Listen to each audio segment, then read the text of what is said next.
Hi guys, welcome to another episode of Mailbox. I'm Adesho. And I'm Olawale.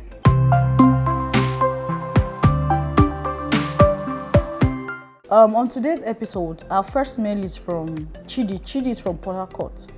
Of course, Port Harcourt is in Nigeria.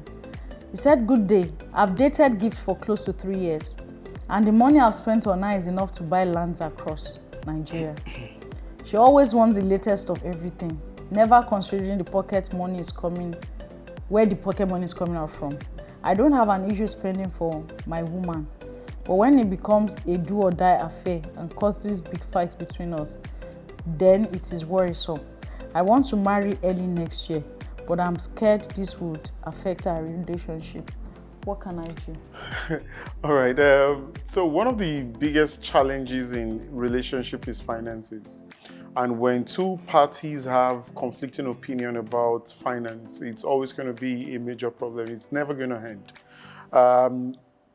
Just as there are certain pillars to marriage and businesses, the same thing goes for this particular situation. So you're well aware to understand and have those fears. Now, those fears are things that are valid, and this is actually the reason for dating. Dating essentially exposes us to certain things that people have. Now, if your value system with your intended spouse is not in alignment, it is always good to recheck that particular conversation. Otherwise, it's going to be a constant nagging problem in your marriage, right? So if she feels that passionate about these things and you're not able to meet up, eventually, even if you are able to, you begin to realize that there is what they call unequally yoked, so to speak. She has a different concept entirely, you have a different concept entirely. Now, if there is no alignment with that, there would always be those problems. Even when you rise up to that particular thing, then it becomes a situation. Here, even your language, where you started out with, I have spent quite a lot on her, and you don't have a problem, but she has a problem with that. So at some point, you've got to align. Perhaps she's not the one for you. Perhaps you actually need to rethink this entire concept entirely. Okay, so Chidi, in addition to what Wale has said, so I find your sarcasm worrisome as well. So you've spent enough on her to buy lands across Nigeria, and then, so it gives me the impression that you guys didn't really love each other from the get-go. You actually bought her with your money. So, you started enticing her. You started buying yourself into the relationship with how much you spend on her. So, there are some basic things. They are just natural. Because money will fizzle out. Even the love that you claim you have for each other, it will be questionable at some point. There are some other factors that are involved. Why not? You guys, and it seems like you don't really talk as such. Your form of communication is not as deep as I think, because all this conversation, you're already planning, you already even have a timeline for marriage. Next year. It's not like you guys have agreed that. It takes two. So if you don't see her beyond Naira and Kobo, you have to, it's a major red flag for you, and there are questions that you have to sit down to. And then for her to, maybe she's just opened a business venture in you. So you have to ask yourself certain questions. It's also possible that the way she also understood love it has got to be transactional, which is that. But this guy has been spending money without problem before. You don't understand. So she's already, I tell people, even when you pick up jobs, you might be the most serious human being on earth. When you get in a system and you find out that everybody is being slack, you join them. Right. So she met the guy was spending. So suddenly now, maybe it's either the money is finishing, or you are now saying that, you've already gained the love now. Let me now. So what you were supposed to put in front, you put it behind. Right. Sit her down and have a conversation. If somebody that you genuinely like and you see yourself getting married next year, these are conversations you can have. And if you see that everything is still facing the same direction, you have to reconsider. Yeah, you have to reconsider. That's pure truth.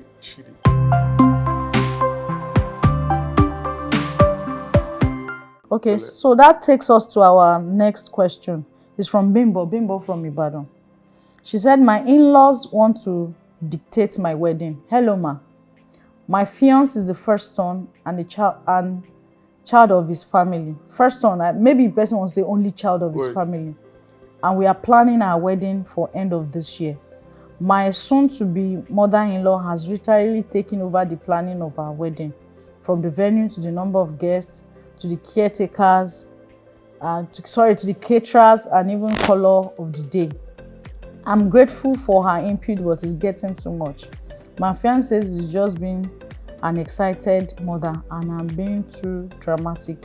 Please, am I? Oh, well, so there are some times where if you've experienced protection from your spouse before now, which means that he's consistently on your side, because one of the major things a man must do for a woman, it is a must, is that the man must be protective of the woman. Now, if in that case you can feel this protection, right?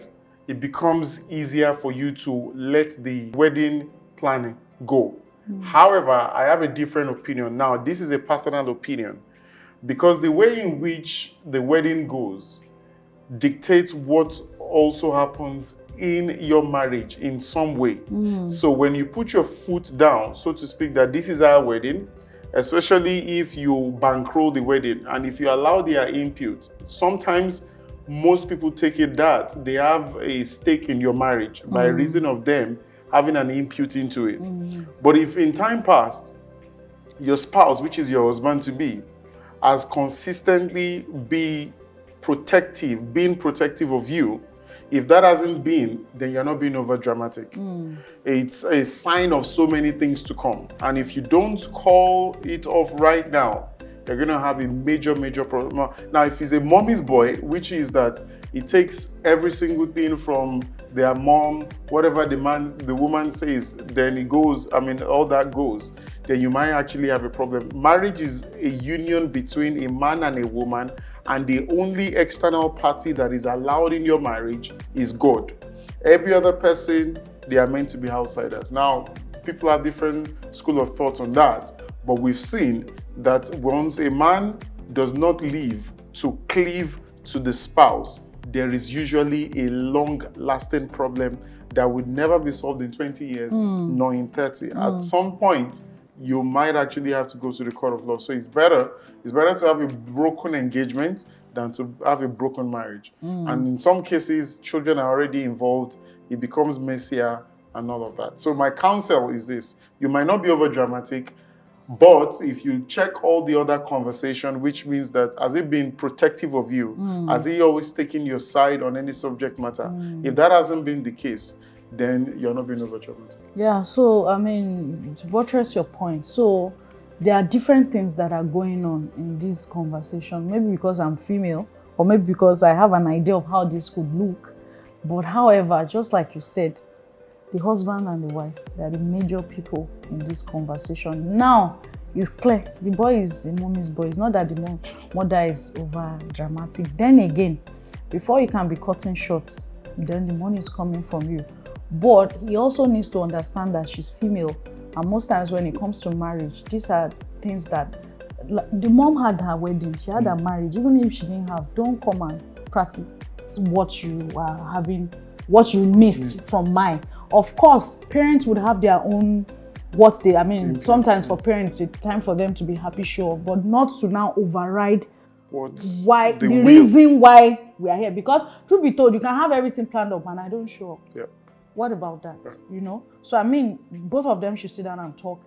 She can. At that point, you see, even your mother-in-law to be, even your current mother-in-law, you can't even face her, talk less of mother-in-law to be. So the person you would actually talk to is your partner. Because whatever role each party, everybody have their roles to play in a wedding. So really, why we you understand? If it's you helping me pay bills, it's okay, it's fine. If you have the money and you want to really show off. But some people take it as a right that's what I'm saying. So both of them really needs to, from the get-go, before everybody start discharging their duty, maybe you guys want to sit down and because this marriage things, it gives the ceremony in itself, it gives people a lot of headache before the marriage in itself. So there's even an existing fight before the marriage starts. So you guys need to take a chill pill, sit down together, agree on certain things from the get-go, so that now we address it. It won't be a problem later, because just like you said, on every issue, you will now be that is one part of the family that is making the decision, and everybody needs to follow. And once you don't listen to it, you become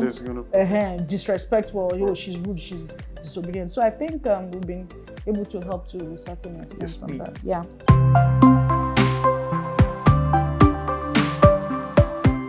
The last mail today is from Mercy. Mercy from Kenya. My husband has high libido. Good afternoon, sir. My husband lasts too long in bed. I'm talking about 40 minutes and more, and in 2 hours he's ready for another round. I no longer enjoy it as I should. I can't take it anymore, as I always end up feeling sore and in pain. What can I do to reduce his lasting time? Please, I need help. Okay, so you can't do anything to reduce his lasting time. What you can do essentially is to, I'm not even asking you to keep up. Now, there are some people, different strokes for different folks. Some people have it less, some people have it more. But there is a conversation that needs to be held beyond all of that, which is, and I want to believe your husband loves you, all right? And it's not just about wanting to have sex, so to speak. Now, when it comes to conversations on sex within the marriage, so there is the tendency that you also might also be having a low libido, so to speak. And you can come up a little bit, which means that there are certain food items that you might also want to be having to actually increase your appetite for sex, right? But beyond that, it is that you can have a conversation to say to the man, right, that this has got to be an enjoyable experience between both of us. And this is how I feel after I'm done with you. And it doesn't look like, so what you're saying to us, say it to him, all right? And communication is one of the biggest aspects of any marital union, so to speak. So when you have that conversation to say, hey, chief, this is what's going on. I can't keep up. So how can you help me? So sometimes instead of him having sex and all of that, it could be more foreplay with you or more foreplay for you. And then eases you into the actual thing. So he probably needs to do a bit more work than what, and basically both parties would enjoy the entire experience, because sex is to be enjoyed, not endured. Because the moment you start enduring, then you actually start looking for excuses not to, and then it causes a major rift. In fact, sometimes a man starts to feel rejected, that perhaps she doesn't like me anymore, perhaps there's cheating going on, and a lot of suspicion and all of those things going on. So a conversation needs to be held. Now, if all of these things doesn't work, you might also want to have a conversation with the emphasis on a Christian sex therapist, where they can actually walk both of you through the entire process. It might also mean that you might also be exposed to, all right, running certain tests as to the entire conversation. I hope. Yeah, so in addition to what he said, so he said I'm talking about 40 minutes and more. Right. And in 2 hours he's back. Mercy's husband. Don't kill Mercy. Have mercy on Mercy. Because this is it. So I really don't know the number of years they've been married. Right.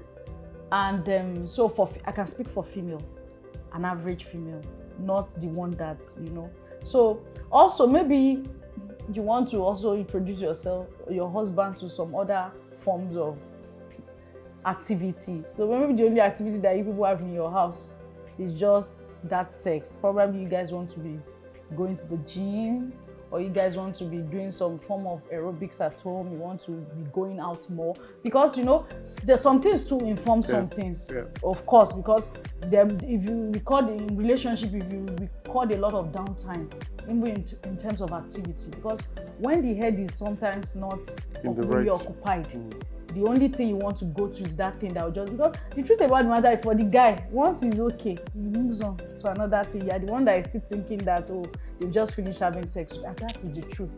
So it's also important that your own frame of, you guys have to balance it up, just like you've said. So if somebody has been spending 40 minutes and you're 2 minutes, you see the gap is huge. You have to, so for your marriage to actually not to be shaking, you also need to, because there's a way you tell people to go to hell, that they look forward to the truth. You don't need to make the guy feel rejected. Right. Then again, the guy shouldn't make you not to feel insufficient. Right. The guy cannot be doing 40 minutes, 2 hours.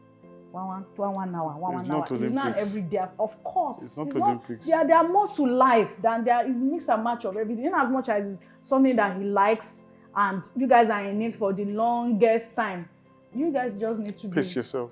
place yourself. So just you said they can introduce other things of interest aside from the big deal that is causing you pain. Yeah. So because the truth about Martin is also in the 40 minutes, it's clear that you are not enjoying anything. So maybe you want to enduring it, yeah. Yes. So because I'm sure you won't mind if it's 1 hour and you're the one enjoying it. Yes. So clearly why the complaint is coming or why the mail is coming is because it's a 4 minutes of tug of war. Right. So what you want to do is talk, speak. Yeah. What you're enjoying, let's know. What you're not enjoying, do more of what you like. Exactly. So by the time you start doing that 40 minutes will look like 20 to 20 or thereabouts. I think we've been able. I'm sure a sex therapist too would say something similar. Similar to that. So that's all right then.